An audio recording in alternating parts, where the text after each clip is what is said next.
Hello, fellow traders. 'Tis I, the Rumpled One, coming to you on Sunday, August the 27th. The year is 2023. Let's talk trading. Weekly, open, and gap. These videos are for educational purposes only. Your results may differ from mine. And a reminder, during the last trading week of August, we have 4 trading days left. Always make sure your risk management is in place. You've got your position size adjusted accordingly, and you have your stop loss in place, so you do not lose more than you're willing to lose on any one single trade. Taking a look at the weekly chart, we can see we've got 1, 2 gaps that have not filled. Notice that the price is 28 pips above the weekly open for the pound. We're 9 pips off the high, now 10, and 27 off the low. And so we have been flirting with the 1.2600 line. Let's zoom out to the monthly, and you can see we still have a red month. We're down 237 pips off the open, 243 off the high, and 50 off the low. And you can see we have broken, we're still below the previous month's low. For the daily, we are putting in the opening range right now. It's only about 36, 37 pips. And we're well below the opening range for the month. For the year, we're 509 pips above the open, 544 off the high, and 796 off the low. And if you like the fib numbers, we're 17% fib retrace this month. At the moment, we are below the daily inside bar that happened 13 days ago. We are below the weekly inside bar that happened 3 weeks ago. But it looks like here on the daily, we've got a bunch of pairs with inside bar action. And on the weekly, we've got a bunch of pairs. So, inside bar traders, this could be your week.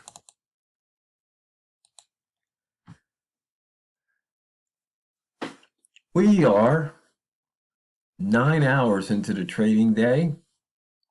Top of the hour here. It's 11 o'clock on the Pacific coast of the US of A. We've only got 37 pips of range and no pairs over 100 pips. So maybe, because next week's a holiday week, maybe they're taking an extra week off for the holiday, getting a jump on it. We gapped down. You can see we filled that gap.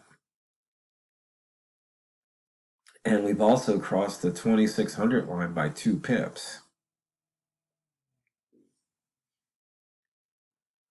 So for those of you who like to play the 00 lines, and there was 2 pips to be had, nice and quick. Rats, the range is too low, so no rat trades at the moment. Looking at the pivot trading plan, near the pivot, the bias is short. Near R1, the bias is short. Near S1, the bias is long. And we haven't gotten near S1 yet. But so far today, we've got 2 green H4 candles. In the past, the current one's green. Now we're 2604. Bambino flex indicators indicating to look for shorts. We've taken out the daily pivot. We've got to hit the weekly pivot, or our price would have to go up to 26, say 45 to take out the weekly pivot. Doesn't have to. This usually does.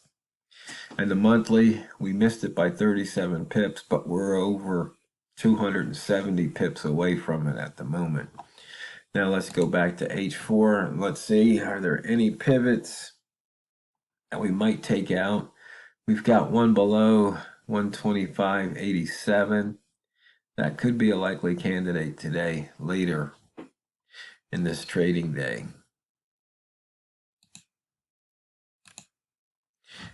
Let's see, we were in and out of the lower wick zone, in and out of the upper wick zone.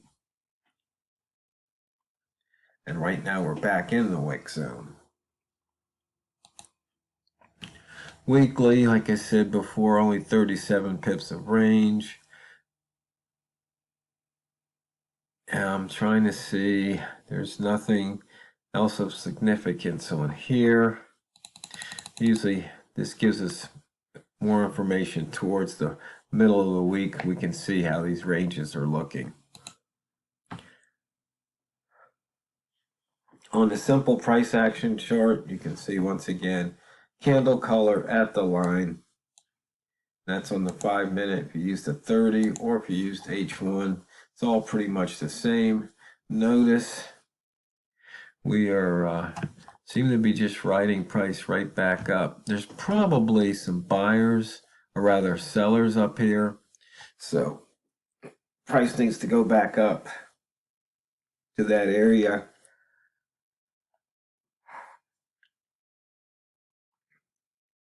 But we'll just have to wait and see what happens. Looking at the M1 chart, you can see we put in a 3-ball. Price has moved up, what a whopping about 7 pips. That's what sometimes these charts are kind of deceptive. You see these big candles, but then when you actually measure them, and that's only 3 pips from here to here. So you have to realize what you're looking at. So these might look like return bars, but really they're not. They're not big enough to be a return bar.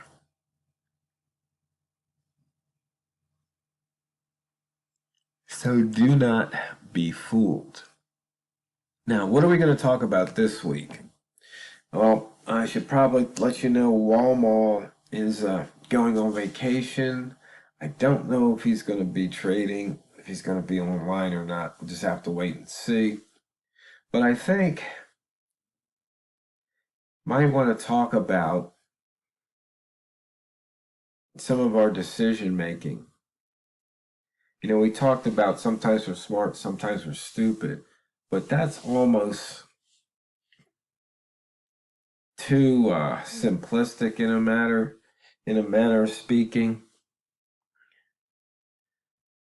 And I think we have to really look at why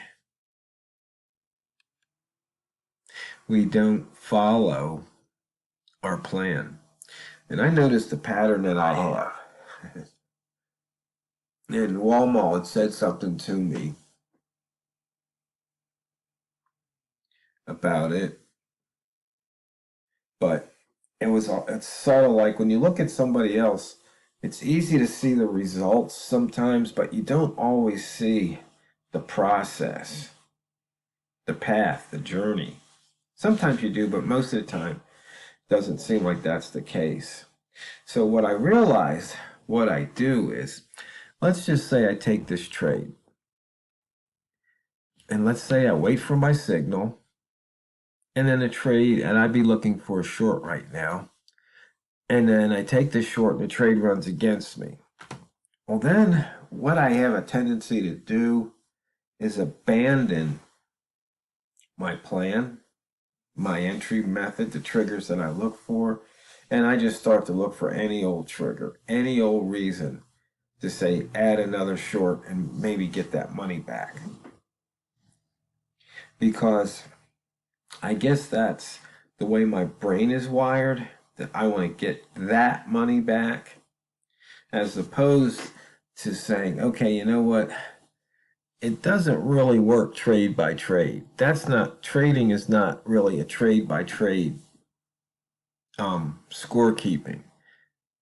Because like last week when Walmart had that loss, and he said, but I said, Walmart, depends on the time frame you look at.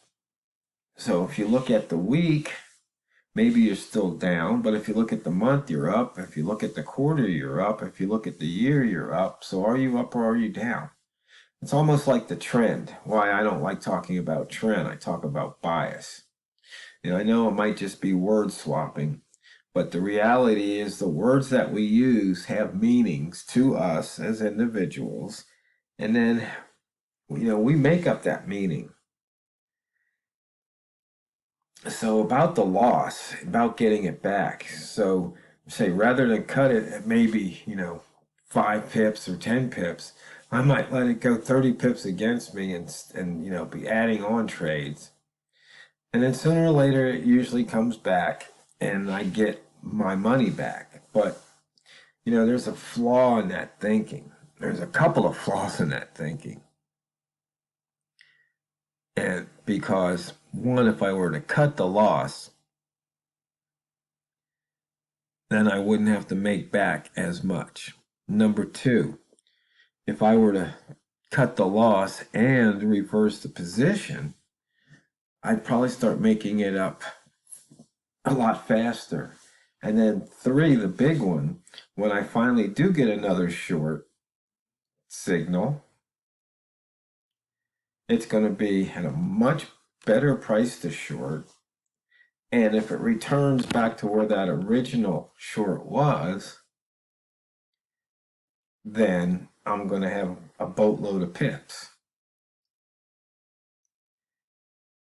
And so what I have to do is if I get into that very first trade, and I don't mean first trade of the day, but I mean the first trade after I'm flat, because it might be the 10th trade of the day. It could be the first trade. It could be the 15th, but it's the first trade after I'm flat at any given time during the session. If that trade starts to go against me, rather than fight the market, I could just scratch that trade, make a note where I exited, and then if price keeps going the same direction, further and further away, I say that's okay. When price gets back to this area, if I want, I can put that trade on because chances are it's going to keep going. Or I might see a signal like right now.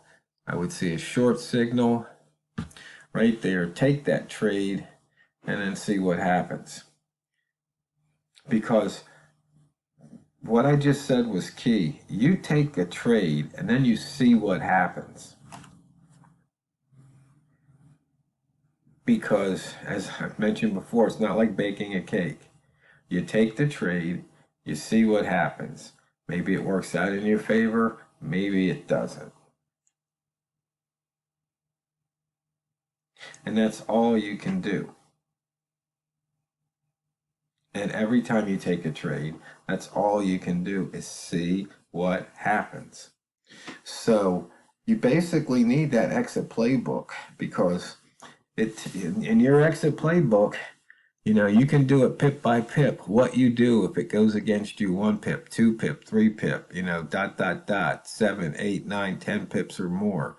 What is it you do every step of the way? And then again, on the positive side, if it goes up 1 pip, what do you do? If it goes up 2, what do you do? If it goes up, 5, 6, 7, what do you do? And the thing is, you might have different scenarios based on market time, time of day you're trading, based on day of week, based on the week of the month, based on the month of the year. And there's a lot of different things that can determine which page out of the exit playbook you use. And in the beginning, I would suggest keeping it simple. And then as you collect some screen time, then you can maybe add a couple of layers into the system. So it's like, okay, if it's moving fast, this is what I'm going to do. If it's ranging, this is what I'm going to do. So, fellow traders, like I said, we'll probably do a little bit deeper dive into it this week. But I really want you to take a look at what you think. If you can catch yourself doing the same thing and expecting a different result. Because it's not what you trade, it's how you trade it. So go out there and drain the banks. And I hope you all had a fun and safe weekend. This is the Rumpled One, over and out.